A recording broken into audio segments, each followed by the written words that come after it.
Hi, church family. Pastor Eric here with today's Word from the Word.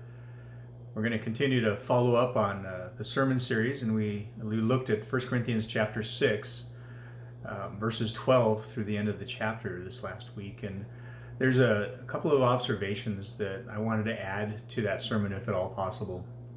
And one of them is that Paul's talking about how when we become united to a person in intimacy, he quotes the passage that says in Genesis that the two shall become one flesh.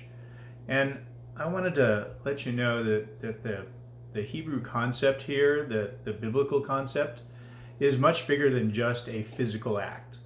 When it talks about becoming one flesh, the original language has some pretty rich meaning that has a number of facets to it.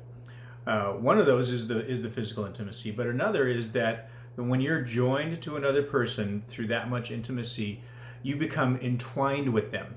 The way I tend to think of that word is that it's like two pieces of a puzzle that interlock and they fill in for each other. And that's an important concept because we're not all the same. We have differing personalities and strengths. We have differing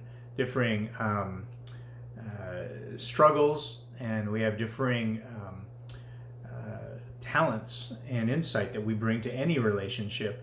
And in a relationship that's become very, very close, what you begin to do is not be the same, but to fill in for one another. I love the fact that those people I'm close to, and especially my wife, bring a roundedness to who I am.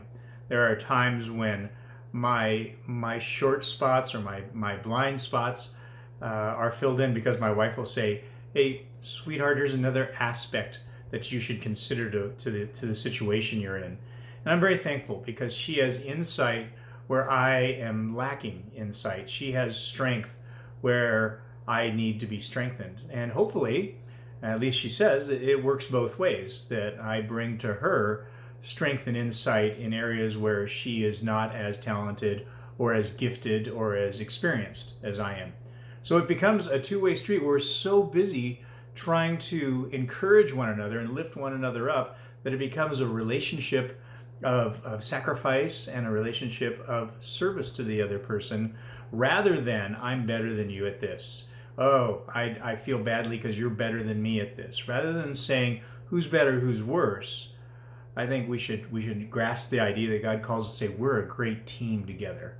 Together we fill in for strengths, we fill in for weaknesses, and we're much better together. That the sum of our parts is greater than we are individually.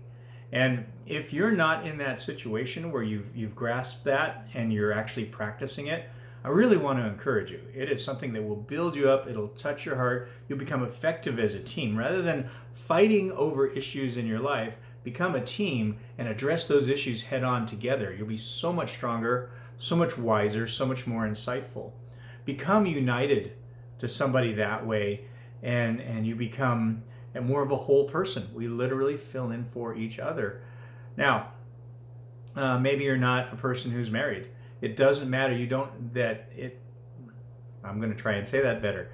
It matters that you find people who fill in for you in your life. And that means that as we have a well-rounded circle of friends, that we can become people who complement one another and fill in for strengths.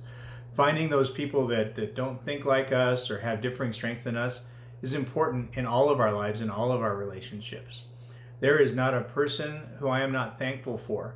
I don't always have to like what they say or even agree with them, but I'm thankful for them because they bring a unique perspective. They give me a chance to think outside of my own box, so to speak. And I want to encourage you. Becoming one flesh means to complement one another. That's what we believe husbands and wives are about, but it's also what all our relationships are about. Becoming one in Christ. That's the whole point of the series. Fighting for unity, because when we're united, we're more than we are apart.